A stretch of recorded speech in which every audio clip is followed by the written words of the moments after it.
नमस्कार साथियों, प्रेम की बात और फैक्ट्स में आप सभी का एक बार फिर से स्वागत है। उम्मीद करता हूं आप सभी बेहतर होंगे। आप सभी ने न्यूज़ में देख लिया है किस प्रकार से भारत ने पहलगाम हमले का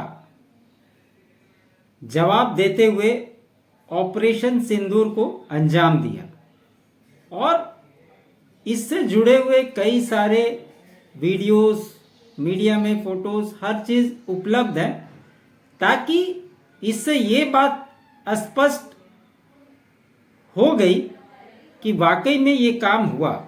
क्योंकि इससे पहले जब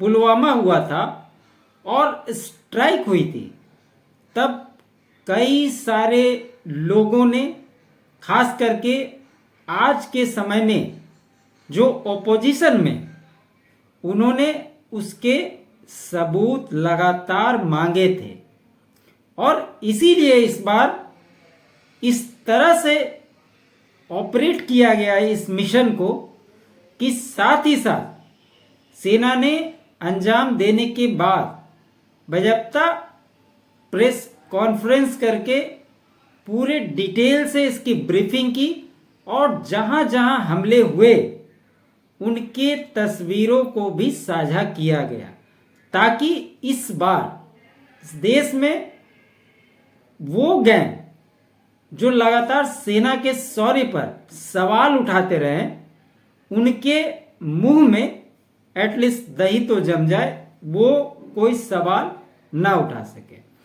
इसकी बात तो हो चुकी दोस्तों कि किस प्रकार से हमारे जवानों ने पाकिस्तान के आतंकवादी संगठन के जो गढ़ थे वहां पर उनको किस प्रकार से नुकसान पहुंचाया। साथ ही साथ पाकिस्तान ने भी इस बात की पुष्टि कर दी। लेकिन इसके बाद से पाकिस्तानी प्रधानमंत्री का, उसके रक्षा मंत्री का और वहां के मीडिया जिस तरह के बयान आ रहे हैं और चाइना जिस प्रकार से रिएक्ट कर रहा है, आज उसकी भी चर्चा होनी जरूरी है। तो आज इसी बात पे चर्चा करेंगे और एनएसए अजीत डोभाल ने क्या कहा यह भी जानना महत्वपूर्ण है। तो इसी चर्चा को आगे बढ़ाते हुए बात करते हैं। अजीत डोभाल साहब ने पाक को आखिरी अल्टीमेटम देते हुए कहा है कि इसके आगे कोई हिमाकत करने की गलती भी मत करना, है ना। और जिस प्रकार से ये ऑपरेशन हुआ, चाइना और पाकिस्तान, क्योंकि पाकिस्तान के पास भले वो बहुत सारी मिसाइलें गिनाता है, लेकिन जो हमारे 26 निर्दोष नागरिकों की जान गई थी, उसके बदले भारत ने 26 मिसाइल से ही पाकिस्तान के अलग अलग ठिकानों पर हमले किए थे। ये बात की पुष्टि हो गई और आप सभी जानते हैं कि इसमें मारे गए जो लोग थे वो लगभग सारे पुरुषों को नाम पूछकर मारा गया था और इसीलिए इसका नाम भी ऑपरेशन सिंदूर रखा गया, जिस पर भी कई सारे लोग सवाल उठाते रहे। अब शहबाज शरीफ जो बयान दे रहे हैं ये बड़ा ही हास्यास्पद है। ऑपरेशन सिंदूर से पाका कापा पाकिस्तान, ये पाकिस्तान के पीएम और जो वहां के मंत्री हैं, आप देख रहे हैं लगातार वो गीदड़ भभकी देते रहते हैं। और अजीत डोभाल साहब ने कहा है कि अगर कुछ भी किया तो फिर समझ लेना। उनका साफ संदेह है कि राष्ट्रीय सुरक्षा सलाहकार अजीत डोभाल ने बुधवार को कई देशों में अपने समकक्षों से कहा कि भारत का तनाव बढ़ाने का कोई इरादा नहीं है, लेकिन अगर पाकिस्तान ऐसा करता है तो वह दृढ़ता से जवाब देने के लिए तैयार है। एनएसए अजीत डोभाल का यह संदेश पाकिस्तान को साफ समझ आ जाना चाहिए कि उसने एक बार फिर कोई दुस्साहस किया तो भारत उसे और बड़ा हमला करके दिखाएगा। उन्होंने साफ शब्दों में कह दिया इस बात को। और जो भारत की कूटनीतिक डिप्लोमेसी है उसके तहत जितने भी विश्व के बड़े राष्ट्र हैं उनको भी इसके बारे में बता दिया। अब शहबाज शरीफ का बयान देख लीजिए, वो पाकिस्तानी असेंबली में कर रहा है कि हम बदला लेंगे।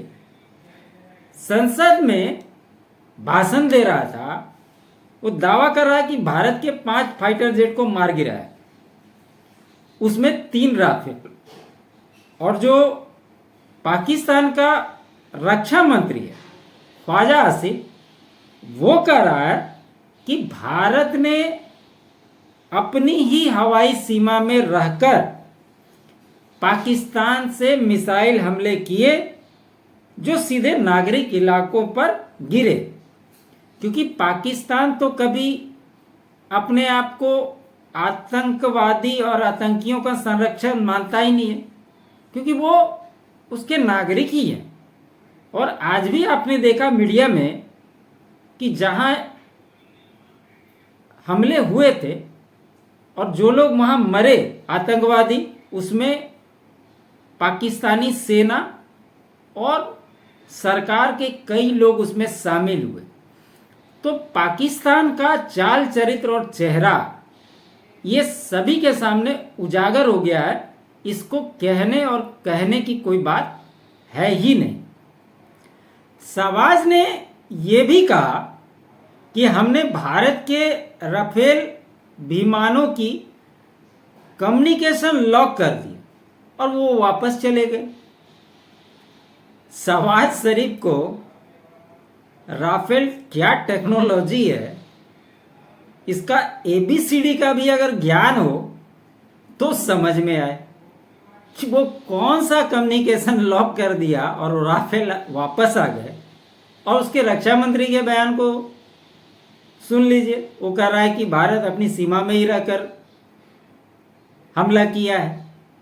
तो ये स्थिति है, झूठी नैरेटिव फैलाने में पाकिस्तान वर्ल्ड चैंपियन है और उनके नेताओं के गीदड़ भभकी का तो कोई कहना ही नहीं है। भारत के उसके बाद कह रहा है भारत के 80 जहाजों ने पाकिस्तान के 6 शहरों पर हमला किया। इनमें POK के 2 इलाके भी थे। पाकिस्तान के जहाज़ों ने भारत के 5 जहाज़ों को मार गिराया, जिनमें 3 राफेल है, वो श्रीनगर और भटिंडा में जाकर गिरे। इन गधों को ये भी नहीं पता कि भारत के पास टोटल कितने राफेल हैं, और अगर भारत के सारे राफेल उतार दिए जाए, बाकी की बात छोड़ देते हैं, तो पाकिस्तान का नामो निशान मिट जाएगा।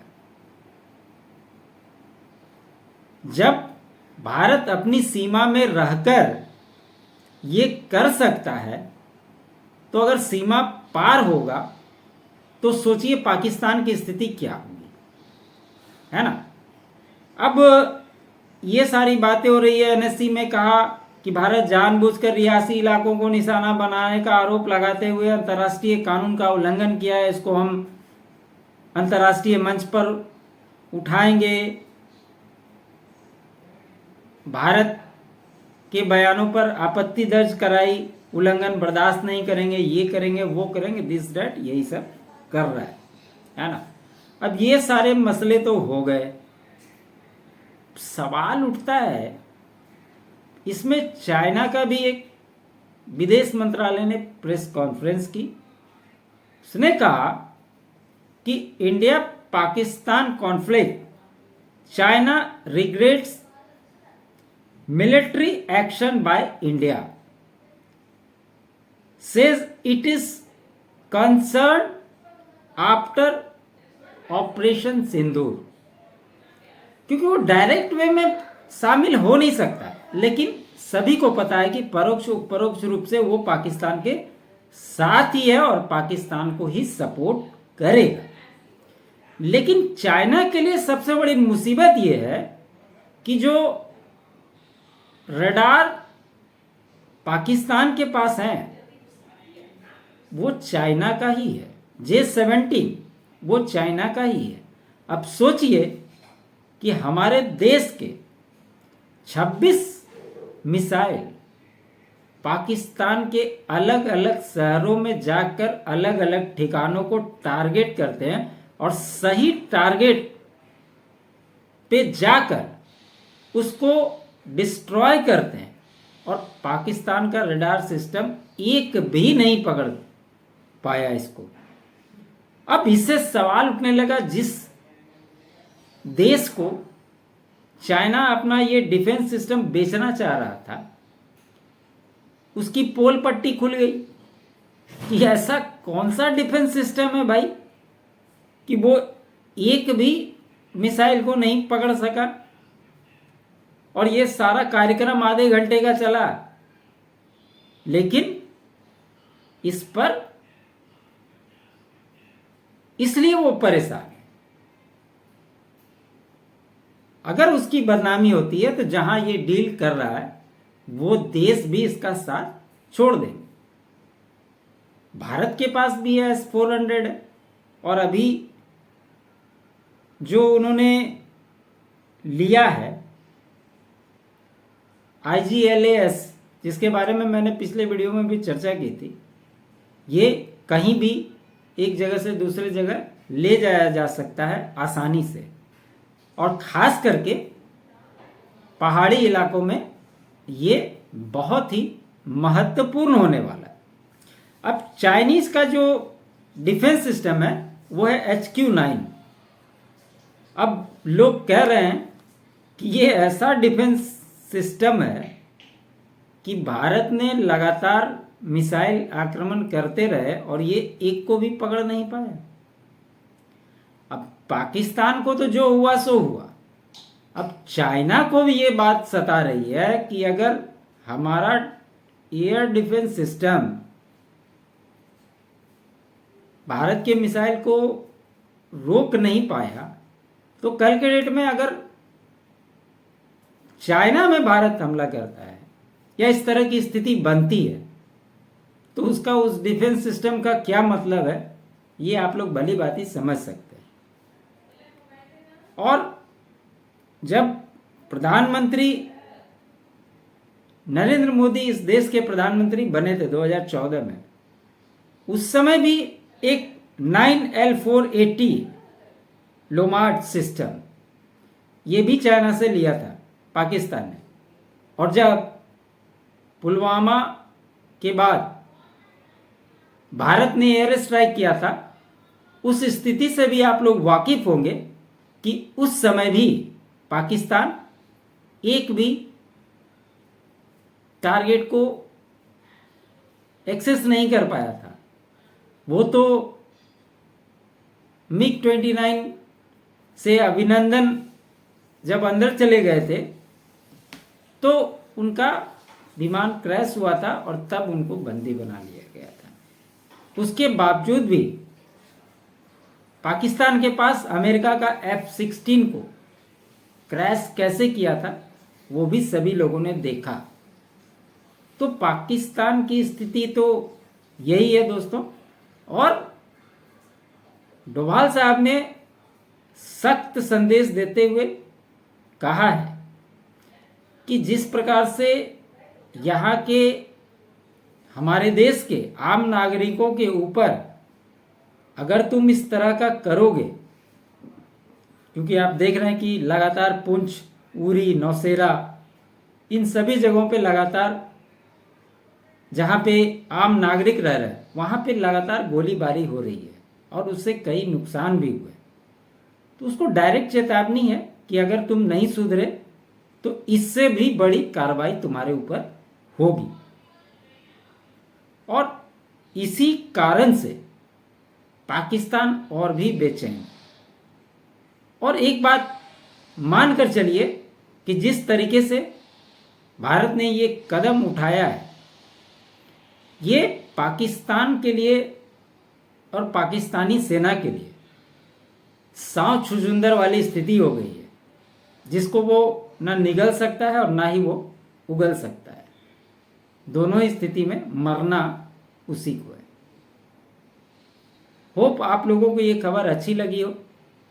वीडियो को लाइक कीजिएगा, सब्सक्राइब कीजिएगा और अधिक से अधिक शेयर कर दीजिएगा।